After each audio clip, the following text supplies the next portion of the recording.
Hello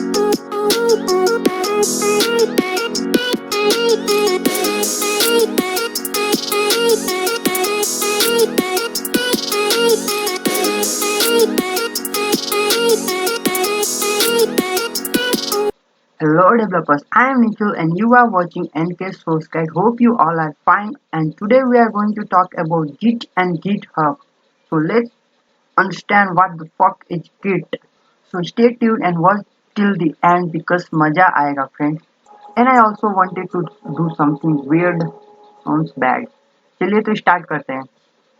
तो मैं आपको इस वीडियो में हर चीज बताऊंगा, गिट अकाउंट कैसे क्रिएट करना है और गिट क्या है, गिट हब क्या है, इसका वर्किंग फ्लो क्या है। तो फ्रेंड, गिट हब तो गिट हब दुनिया का सबसे बड़ा प्लेटफॉर्म है जो कि वेब बेस्ड सर्विस प्रोवाइड करता है वर्जन कंट्रोलिंग करने के लिए गिट को यूज करके।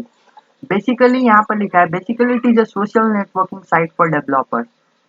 और फ्रेंड, जैसे कि हम लोग जानते हैं कि नेटवर्किंग क्यों बनाते हैं, हम लोग नेटवर्किंग इसलिए बनाते हैं कि रिसोर्स को शेयर कर सकते और कम्युनिकेट कर सके अच्छा से। अब बात ये आता है कि गिट हब पे क्या शेयर होता है। तो यहाँ पर शेयर होता है प्रोजेक्ट, ठीक है। और वो प्रोजेक्ट आपका कुछ भी हो सकता है, वेब बेस्ड एप्लीकेशन होता है या स्टैंड अलोन सॉफ्टवेयर भी हो सकता है।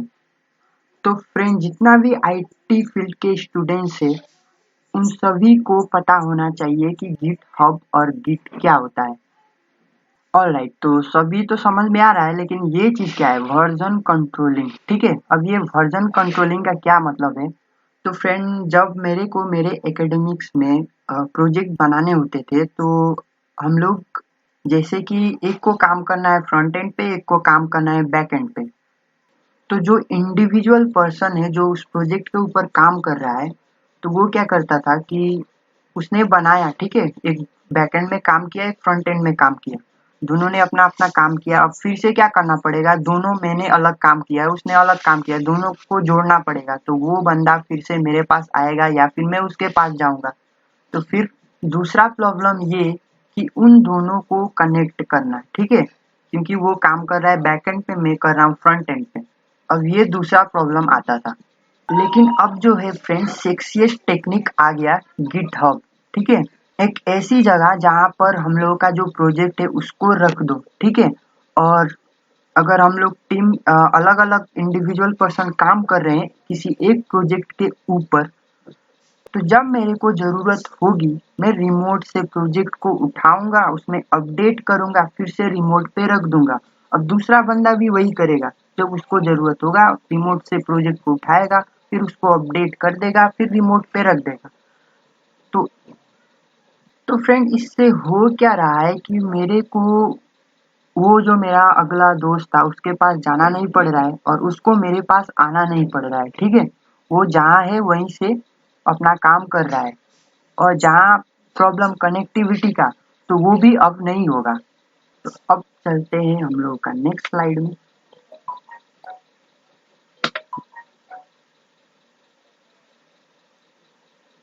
ऑलराइट, तो जो मैं बोल रहा था यहाँ पर वही, इसी को देख के आप लोग समझ सकते हैं कि ये github.com का एक ऑफिशियल वेबसाइट है और इसका अपना एक सर्विस होगा जो कि एक क्लाउड प्रोवाइड करवाता है।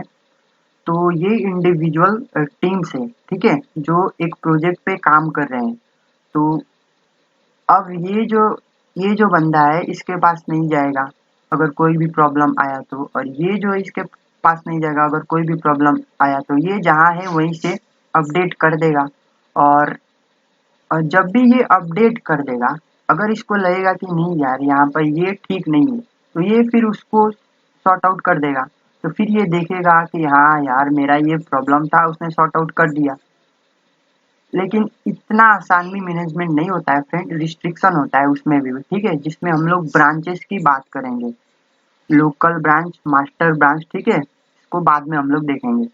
तो उससे पहले कि मैं आप लोगों को बताऊं गिट का वर्क फ्लो, मैं आप लोगों को अकाउंट कैसे क्रिएट करते हैं ये बताता हूँ। बहुत ही सिंपल है फ्रेंड। तो अपना वेबसाइट पे जाओ और यहाँ पर लिखो github.com। राइट, एंटर प्रेस करो। अब ये आपका देखिए मेरा ऑलरेडी यहाँ पर लॉगिन है, तो मैं क्या करता हूँ यहाँ से साइन आउट कर देता हूँ।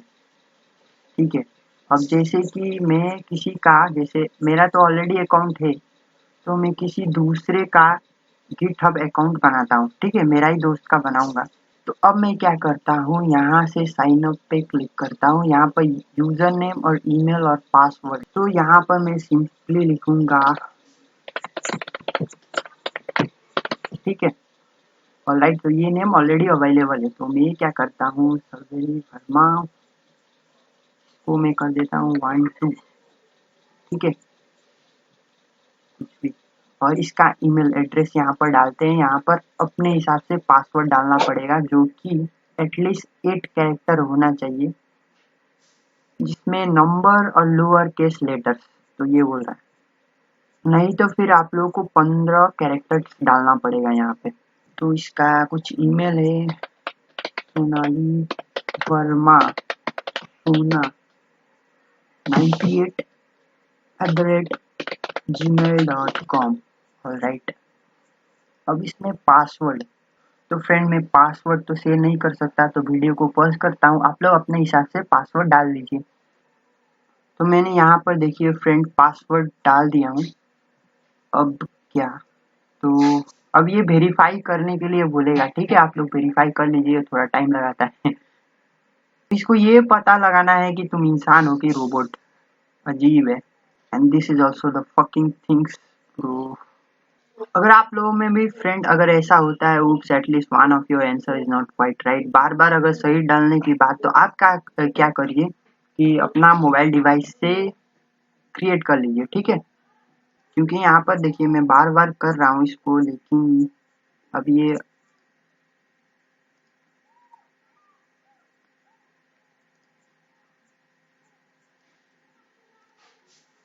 टेढ़ा मेढ़ा सा, ये देखिए try to answer before too much time runs out, what the heck. अगर ये सही हो जाता है तो यहाँ पर क्रिएट अकाउंट पे क्लिक कर दीजिए। तो फ्रेंड जैसे ही आप लोग का ये सक्सेसफुल हो जाता है, तो आप लोगों को एक please verify your email address आएगा। तो अपना ईमेल एड्रेस में जाके, तो सबसे पहले तो यहाँ पर इसका में साइन इन करना पड़ेगा, Sonali what the hack, Sonali क्या है, वर्मा सोना @gmail.com। राइट, तो अब इसका पासवर्ड डालो। तो फ्रेंड मेरे को दूसरा अकाउंट से करना पड़ा, क्योंकि उसका पासवर्ड कुछ ज़्यादा ही हैंकी पैंकी था। तो अब देखिए यहाँ पर आप लोगों को वेरीफाई ईमेल एड्रेस इस तरह से आएगा। ठीक है, इस पर क्लिक कीजिए। अब यहाँ से आप लोग साइन इन कर सकते हैं। तो मैं यहाँ से इसका साइन इन कर ही देता हूँ।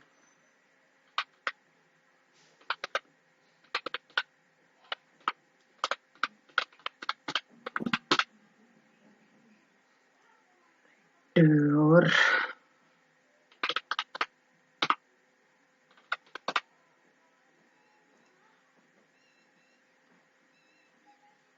तो फ्रेंड ये देखिए, इसके बाद आप लोगों को इस तरह से आ जाएगा। ठीक है, इसका मतलब आप लोगों का अकाउंट क्रिएट हो गया।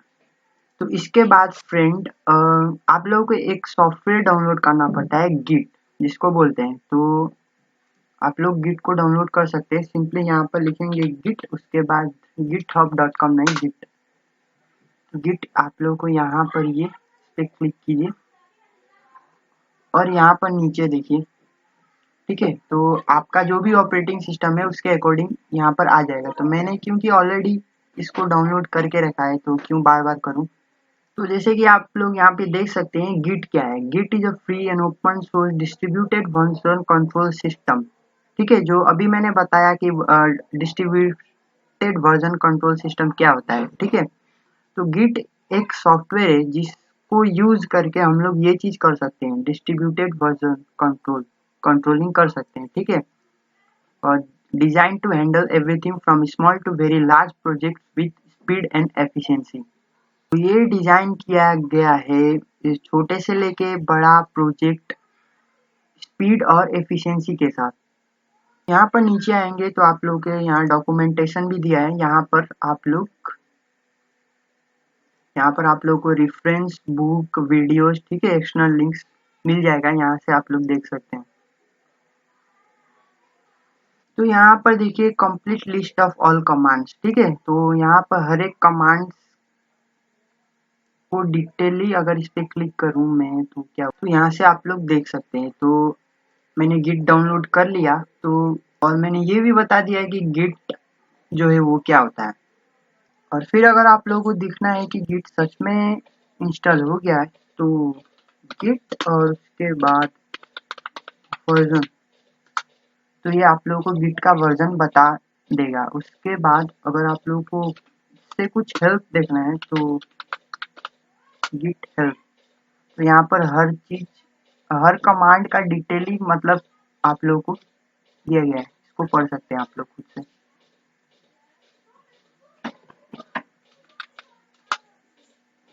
और फिर अगर आप लोगों को जिस प्रोजेक्ट पे आप लोग काम करेंगे, तो प्रोजेक्ट वर्किंग डायरेक्टरी को अगर गिट हब पे लाना है, ठीक है, रिमोटली, तो उससे पहले आप लोगों को उस प्रोजेक्ट वर्किंग डायरेक्टरी में आप लोगों को गिट को इनिशियलाइज करना पड़ेगा, ठीक है। तो मैं क्या करता हूँ, अभी के लिए एक डायरेक्टरी में गया और यहाँ पर एक डायरेक्टरी बनाता हूँ। और जैसे कि मैं यहाँ पर एक डायरेक्टरी बनाता हूँ, माई प्रोजेक्ट, ठीक है, कुछ भी, माई प्रोजेक्ट, ऑल राइट। और मैं क्या करता हूँ, क्योंकि ये फोल्डर बन गया होगा, तो गिट को ओपन करते हैं। जब आप लोगों ने गिट इंस्टॉल किया है तो आप लोगों को मिलेगा, मैं एक चीज़ बताता हूँ जैसे, तो ये हम लोगों ने जो एक डायरेक्टरी के अंदर ये बनाया था माई प्रोजेक्ट नाम का, तो इसको मैं यहाँ पर देखेंगे तो Git bash here, Git GUI here. तो अभी हम लोग कमांड लाइन इंटरफेस पे काम करेंगे, तो गिट बैश हियर पे क्लिक कीजिए, आप लोग को ये इस तरह से एक विंडो ओपन होगा। और फ्रेंड बात ये है कि जो गिट को जिसने डेवलप किया था वो लाइनक्स डेवलपर था, और जिसका नाम है लाइनस टोरवल्ड्स बोल के। तो इसमें हम लोग लाइनक्स का कमांड को भी यूज कर सकते हैं, ठीक है। तो अगर मैं अब इसमें देखूंगा कि इसमें जो सिचुएशन है कैसा है, तो गिट स्टेटस देखूंगा तो अभी ये एरर आएगा, fatal not a Git repository और एनी ऑफ पेरेंट डायरेक्टरी, ठीक है। तो अब करना क्या पड़ेगा, हम लोगों को इसको इनिशियलाइज करना पड़ेगा गिट से। तो कैसे करेंगे, Git init, Git INIT, initialize empty Git repository, ठीक है। हम लोगों ने इसको इनिशियलाइज कर दिया, जिसमें अभी कुछ भी नहीं है, ठीक है। जो मैंने मेरा जो वर्किंग डायरेक्टरी था माई प्रोजेक्ट, उसको मैंने गिट से इनिशियलाइज कर दिया है, लेकिन इसके अंदर कुछ भी नहीं है। तो फ्रेंड अब करके देखते हैं गिट स्टेटस, ठीक है। यहाँ पर तो देखिए on branch master no commits yet, मतलब इसमें कुछ है ही नहीं, मतलब इसमें कोई भी प्रोजेक्ट नहीं है अभी। अगर आप लोगों के प्रोजेक्ट में, अगर आप लोग चाहते हैं कि जो प्रोजेक्ट है उसमें ईमेल और फिर नेम सेट हो जाए, तो हम लोग कैसे कर सकते हैं, तो गिट कॉन्फ़िग लिखेंगे अभी, कॉन्फ़िग यूजर डॉट नेम। तो अभी कुछ नहीं होगा, देखिए निखिल गुप्ता, क्योंकि मैंने सेट कर रखा था। अगर इसी तरह यूजर डॉट ईमेल, तो यहाँ पर देखिए निखिल मदेशिया। बट ये जो प्रोजेक्ट है मैंने जो अभी अकाउंट बनाया उसके लिए कर रहा हूँ, तो मैं क्या करता हूँ, मैं यहाँ पर लिख देता हूँ अंकित,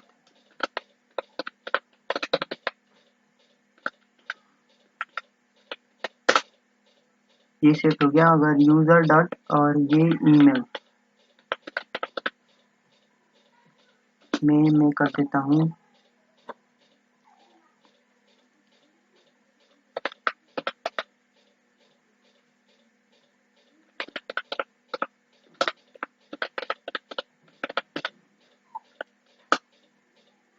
राइट, अब मैं करता हूँ। तो ये अंकित का हो गया और ये यूजर डॉट नेम, देखिए अंकित मदेशिया, ठीक है। तो ये सेट हो गया। तो यहाँ पर अगर क्लियर करना है आप लोग को CLEAR लिखना पड़ेगा और ये क्लियर हो जाएगा। और बाकी की चीज इस वीडियो में नहीं बताऊंगा, क्योंकि इससे पहले हम लोगों को समझना है गिट वर्कफ्लो। तो फ्रेंड यहाँ पर देखिए, यहाँ पर है वर्किंग डायरेक्टरी, स्टेजिंग एरिया और लोकल रिपोजिटरी, और ये है हम लोग का गिटहब, ठीक है। इसको मैंने क्लाउड में बना दिया है, क्योंकि एक तरह से देखा जाए तो वो क्लाउड ही है जो हम लोग को सर्विस प्रोवाइड कर रहा है, जहाँ पर हम अपना प्रोजेक्ट को स्टोर कर रहे हैं, ठीक है।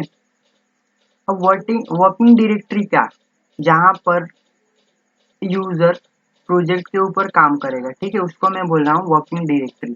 अब स्टेजिंग एरिया क्या होता है, अगर आप लोग नया फाइल ऐड करते हो या फिर जो करंट फाइल है उसमें जो कोड था उसको चेंज करते हो, ठीक है, तो वो सब पता लगाने के लिए गिट को करना पड़ेगा ट्रैक, ठीक है। तो उसके लिए हम लोग को करना पड़ेगा गिट ऐड, ठीक है, गिट ऐड, और ये इसमें ये डॉट है, फिर -a और -u है, इसके बारे में हम लोग बाद में बात करेंगे। गिट, क्योंकि आप लोग का जो भी काम कर रहे हो, आप लोग जिस प्रोजेक्ट पे काम कर रहे हो उसको ट्रैकिंग कर पाए, उसके लिए हम लोगों ने क्या किया, उसको स्टेजिंग एरिया में कर दिया, ठीक है। हम लोगों ने उसको स्टेजिंग एरिया में तो कर दिया, लेकिन जब तक आप लोग उसको सेव नहीं करोगे वो लोकल रिपोजिटरी नहीं कहलाएगा। तो पहले क्या किया हम लोगों ने, अपने वर्किंग डायरेक्टरी के अंदर नया फाइल ऐड किया, या फिर एग्जिस्टिंग फाइल में अगर कहीं भी कोड जिसको चेंज करना है उसको चेंज करो, और उसके बाद उसको स्टेजिंग एरिया में कर दो, ठीक है। और स्टेजिंग एरिया में इसलिए क्योंकि गिट आप लोगों का जो भी प्रोजेक्ट है उसको ट्रैक कर पाए, ठीक है, इसलिए। उसके बाद हम लोगों को अगर सेव करना है लोकल रिपोजिटरी में, तो हम लोग को क्या करना पड़ेगा, कमिट करना पड़ेगा मैसेज। आप लोग मैसेज भी दे सकते हो कि मैंने जो है इस फाइल के अंदर ये काम किया, ठीक है, इस तरह से। तो इतना तो हम लोगों का जो इतना काम है लोकल रिपोजिटरी तक, ये हम लोग करेंगे अपने सिस्टम पे। और किसके मदद से करेंगे, तो गिट, यहाँ पर लिखा है for all this operation we have the free and open source distributed version control system called Git. अब गिट क्या है इसके बारे में मैंने बता दिया। और फिर अगर आप लोगों ने पूरा काम कर लिया, ठीक है, मतलब अपना जितना करना था वो कर लिया, तो आप क्या करोगे, उसको पुश कर दोगे गिट हब पे। गिट हब पे मतलब उसको रिमोटली क्या कर दोगे, एक्सेस कर पाए दूसरा बंदा, इसी वजह उसको पुश कर दोगे github.com का जो अकाउंट है उस पे, ऐसे बोल सकते हैं आप लोग। अगर दूसरा बंदा कुछ भी चेंज करता है तो आप लोग उसको क्या करोगे, पुल करोगे, ठीक है। पुल करने के बाद अगर फिर से आप लोगों को कुछ चेंजेस करना पड़ा, अगर ठीक नहीं लगा या फिर ठीक है कुछ भी करना है, तो फिर से वही चीज करेंगे, गिट को add working directory staging area में पहुंचाएंगे, फिर उसको लोकल रिपोजिटरी में, ठीक है। अगर आप लोगों को ये चीज समझ में आ गया तो समझो कि गिट समझ में आ गया। ऑलराइट, तो अब यहाँ पर देखिए हु कैन डू व्हाट, मतलब कौन क्या कर सकता है। तो public repository is readable by the world, the owner can grant higher level of permission to others such ability to push commits. यहाँ पर दो तरह का रिपोजिटरी होता है, एक पब्लिक और प्राइवेट। जो पब्लिक रिपोजिटरी होता है वो पूरा दुनिया उसको रीड कर सकता है। एक ऑनर के तरफ से बहुत ही हाई लेवल का परमिशन होता है, क्योंकि पूरा का पूरा दुनिया उस कोड को एक्सेस करके उसको चेंज कर सकता है, जिससे क्या होगा कि कोड जो है वो पब्लिकली अवेलेबल हो जाएगा और कोई भी सिंगल कंपनी उसको ओन नहीं कर सकता। और दूसरा है प्राइवेट रिपोजिटरी, जो कि दुनिया से इनविजिबल होता है और सिर्फ स्पेसिफिक यूजर्स को परमिशन ग्रांट होता है रीड करने का, राइट करने का, पुश करने का। तो फ्रेंड आई होप कि आप लोगों को गिट हब और गिट क्या है वो समझ में आ गया होगा। और दूसरा इसके अलावा गिट हब के अलावा और भी है, गिट लैब है, बिट बकेट है, जैसे कि ड्रॉप बॉक्स है, ठीक है। फिर भी जो गिट हब है वो सबसे बेस्ट है, वो दुनिया का सबसे बड़ा प्लेटफॉर्म है। और ये जो गिटहब जो सर्विस प्रोवाइड करता है, आप लोग किसी भी टाइप का प्रोजेक्ट को रख सकते हैं, चाहे वो जावा पे डेवलप हो, चाहे वो पाइथन पे डेवलप हो, चाहे वो मोबाइल एप्लीकेशन एंड्रॉइड पे हो, या फिर वेब बेस्ड एप्लीकेशन हो, ठीक है, कुछ भी। And guys the fucking thing was that we need to understand. तो फिर मिलते हैं अगले वीडियो में।